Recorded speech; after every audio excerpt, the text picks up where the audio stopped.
వ్యాసం వ్యాసకరం వందే మునిం నారాయణం స్వయం యతః ప్రాప్తకృపా లోకా లోకా ముక్తా కలేర్గ్రహాత్ యస్య తుండాచ్యుతశ్చ్యుతో రాజతేయం రసాత్మకః తమచ్యుతకథా కుంజే సుకూజంతం శుకం భజే. శ్రీధరం శ్రీధరం వందే శ్రీధరైకపరాయణం. శ్రీధరం శ్రీధరం వందే శ్రీధరైకపరాయణం. యస్యైవ శ్రీప్రసాదేన శ్రీధరేయం కృతిః కృతా. రాధా భక్తిర్హరిర్జ్ఞానం తాభ్యాం యా చ సమన్వితా తాం శ్రీ భాగవతీం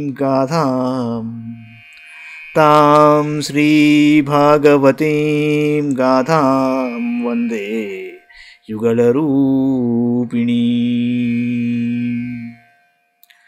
నీ పద్యావళులాలకించు చెవులు నిన్నాడు వాక్యంబులు. నీ పద్యావళులాలకించు చెవులు నిన్నాడు వాక్యంబులు. నీ పేరంబనిసేయు హస్తయుగముల్ నీ మూర్తిపై జూపులు. నీ పాదంబుల పొంత మ్రొక్కు శిరముల్ నీ సేవపై జిత్తముల్. నీపై బుద్ధులు మాకు నిమ్ముగరుణలు. నీపై బుద్ధులు మాకు నిమ్ముగరుణలు. నీరేజ పత్రేక్షణ నీరేజ పత్రేక్షణ.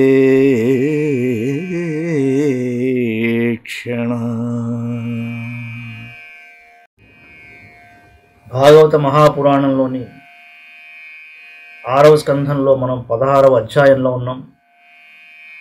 ఈవేళ మొదటి భాగం చూద్దాం. చిత్రకేతువు వైరాగ్యమును పొందుట, సంకర్షణ భగవానుని దర్శించుట. శ్రీ శుకౌవాచ. అథ దేవ ఋషీరాజన్ సంపరేతం నృపాత్మజం దర్శయిత్వేతి హోవాచ జ్ఞాతీనామనుశోచతాం. శుకులవారు అన్నాడు, పరీక్షిన్ మహారాజా, అనంతరము నారద మహర్షి మృతుడైన రాజకుమారుని జీవాత్మను శోకాతురులైన స్వజనుల ముందుకు రప్పించి ఇలా అన్నాడు. నారద ఉవాచ.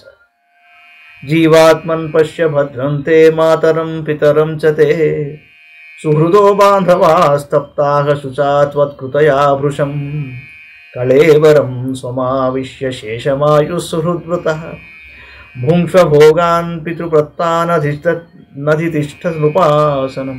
నారదుడు అన్నాడు, ఓ జీవాత్మ, నీకు శుభమగుగాక. నీ తల్లిదండ్రులు, సుహృదులు, బంధువులు నీ ఎడబాటును సహింపలేక మిగుల శోకమును మునిగి ఉన్నారు. చూడు కనుక నీవు నీ కళేవరమును ప్రవేశింపుము. నీ శేష జీవితమును నీ బంధుమిత్రులతో గడుపుము. నీ తండ్రి నుండి ప్రాప్తించిన భోగభాగ్యమును అనుభవింపుము. రాజ్యసింహాసనమును అధిష్ఠింపుము. జీవ ఉవాచ.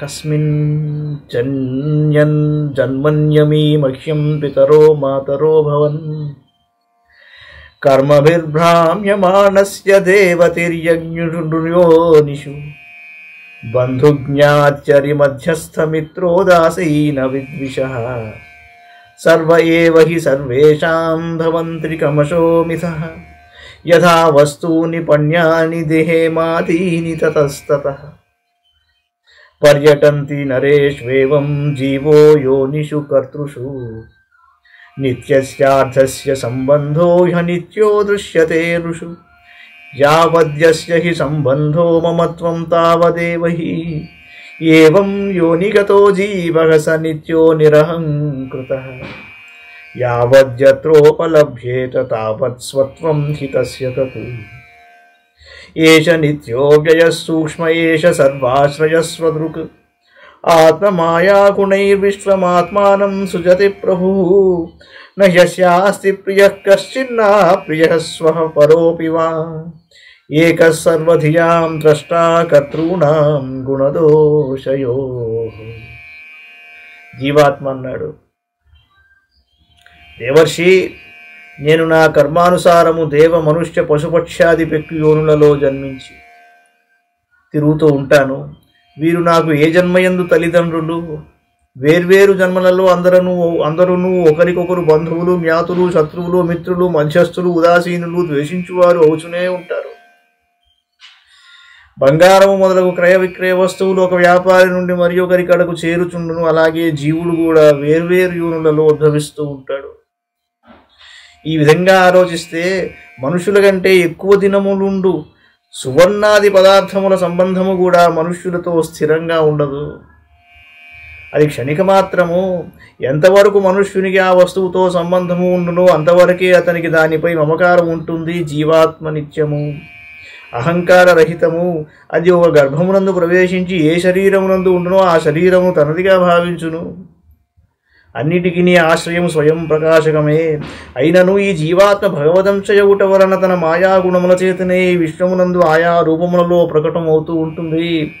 ఈ జీవాత్మకు మిక్కిలి ప్రియమైనది కానీ అప్రియమైనది కానీ ఏదీ లేదు. తనవాడు పరాయివాడు అని భేదం లేదు. ఏలయన గుణదోషములు కలిగించునట్టి మిత్రులు, శత్రువులు మొదలగు వారి బుద్ధి వృత్తులకు ఇది ఏకైక సాక్షిగా ఉంటుంది. వాస్తవంగా ఇది అద్వితీయము. ఈ ఆత్మ కార్య కారణములకు సాక్షి స్వతంత్రమైనది గనుక శరీరాది గుణదోషములను, కర్మ ఫలములను అది గ్రహింపదు. సర్వదా ఉదాసీన భావంతో ఉంటుంది. నా దత్త ఆత్మాహి గుణం న దోషం న క్రియాఫలం ఉదాసీనవదాసీన పరావరదృగీశ్వర. శ్రీ శుకోవాచ. ఇత్యుదీర్య గతో జీవో జ్ఞాతయస్తస్య తే తదా విస్మితా ముముచు శోకం చిత్వాత్మస్నేహ శృంఖలాం నిర్హృత్య జ్ఞాతయో జ్ఞాతే దేహం కుతోచితా క్రియా తత్యజుర్దుస్త్యజం స్నేహం శోకమోహ భయార్తిదం. శుకుడన్నాడు, రాజా, జీవాత్మ ఈ విధంగా పలికి వెళ్ళిపోయాడు.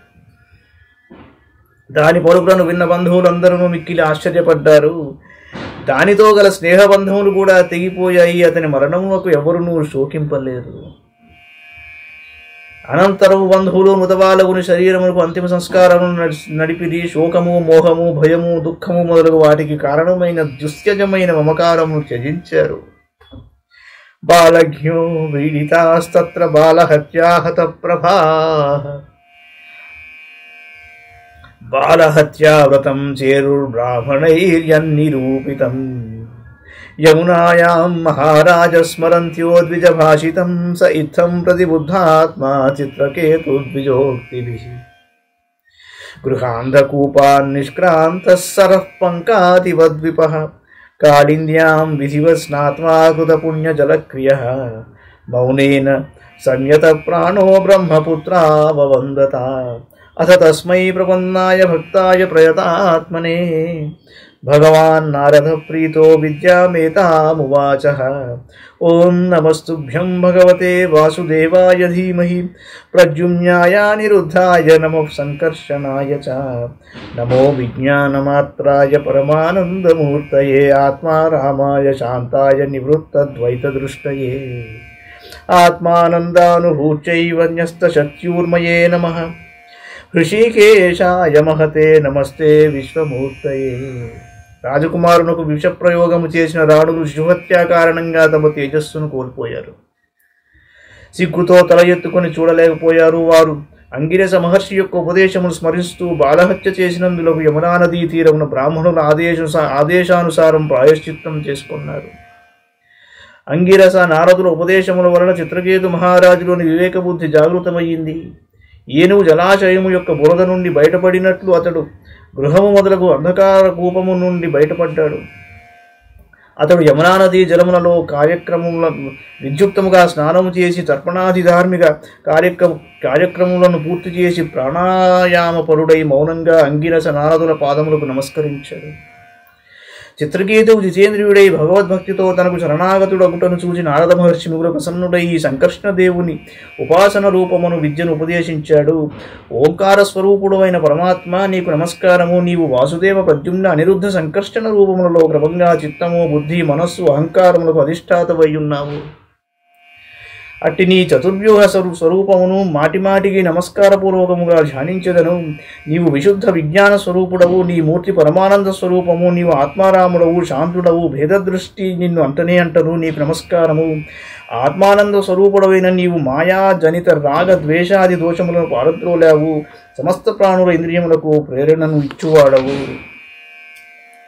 వచత్స్యు పరతే ప్రాప్య ఏకో మనసా సహ అనామరూప చిన్మాత్ర సోవ్యాన్నస్తదసత్పరః యస్మిన్నిదం యతశ్చేదం తిష్టత్యప్యేతి జాయతే మృణ్మయేష్వమృజ్జాతిస్తస్మై తే బ్రహ్మణే నమః యన్న స్పృశంతి న విదుర్మనో బుద్ధీంద్రియాసవః అంతర్బహిశ్చ వితతం వ్యోమవత్తన్నతోస్మ్యహం దేహేంద్రియ ప్రాణమనోధియామి యదం చ విత్థాః ప్రచరంతి కర్మసు నైవాన్యదా లౌహమివా ప్రతప్తం స్థానేషు తద్ద్రష్టపదేశమేతి. ఓం నమో భగవతే మహాపురుషాయ మహానుభావాయ మహావిభూతిపతయే సకల సాత్వత పరివృఢ నికర కర కమల కుట్మలోపలాలిత చరణారవిందయుగళ పరమ పరమేష్ఠిన్ నమస్తే. నీవు అవాంగ్మానస గోచరుడవు, అనగా వాక్కు మనస్సు నిన్ను చేరలేవు. విరాట్ స్వరూపుడవు, అట్టి నీకు నమస్కారము. నీవు అద్వితీయుడవు, నామరూపరహితుడవు, చిన్మాత్ర స్వరూపుడవు, కారణములకు అతీతుడవు, అట్టి నీవు నన్ను రక్షింపుము. పరమాత్మ కార్యకారణ రూపమై ఈ జగత్తు నీ నుండి ఉత్పన్నమై నీలో నిలిచి మరల నీయందే లీనమవుతున్నది. మట్టి వస్తువులలో వ్యాపించియున్న మట్టి వలె నీవు అన్నింటియందును ఓతప్రోతముగా ఉన్నావు. పరబ్రహ్మస్వరూపుడవైన నీకు నమస్కారము. ఆకాశమోలే నీవు వెలుపల లోపల కూడా ఏకరూపుడవై అంతటను వ్యాపించియున్నావు. మనస్సు బుద్ధి జ్ఞానేంద్రియములు నీ జ్ఞానశక్తిని తెలిసికొన జాలవు. అలాగే ప్రాణములు కర్మేంద్రియములు నీ క్రియాశక్తిని గుర్తింపలేవు. అట్టి నీకు నా ప్రణామములు. దేహము ఇంద్రియములు ప్రాణములు మనస్సు బుద్ధి ఇవన్నీయును నీ చైతన్యాంశముతో యుక్తమై తమ తమ పనులను నిర్వహించుచున్నవి. చైతన్యాంశము లేకుండా ఇవేమీయును నిర్వహింపలేవు. ఉదాహరణకు లోహము జడమైనది. దానిని అగ్నిలో కాల్చినప్పుడు అది ఇతరములను కాల్చుటకు సమర్థమగును. జీవునకు జాగ్రత్త స్వప్న సుషుప్తి అను 3 అవస్థలు కలుగుతూ ఉంటాయి. ఈ 3 అవస్థల యందును జీవుని దశ మారుతూ ఉంటుంది. కానీ ద్రష్టగా ఉండే నీవు మాత్రము ఒకే విధంగా ఉంటావు. నిజమునకు నీవు లేకుండా జీవునకు ప్రత్యేకమైన అస్తిత్వము లేనే లేదు. పరాత్పర, నీవు ఓంకార స్వరూపుడవు, మహాప్రభావశాలివి, మహావిభూతులకు అధిపతివి. పరమభక్తులు తమ కర కమలములను జోడించి నీ పాద పద్మములను సేవించుటయందే నిరతులవుతారు. నీవు సర్వశ్రేష్ఠుడవు. నీకు పదే పదే నమస్కారము. మంగళం భగవాన్ విష్ణు మంగళం గరుడధ్వజ మంగళం పుండరీకాక్షో మంగళాయతనో హరి. సర్వం శ్రీకృష్ణార్పణమస్తు.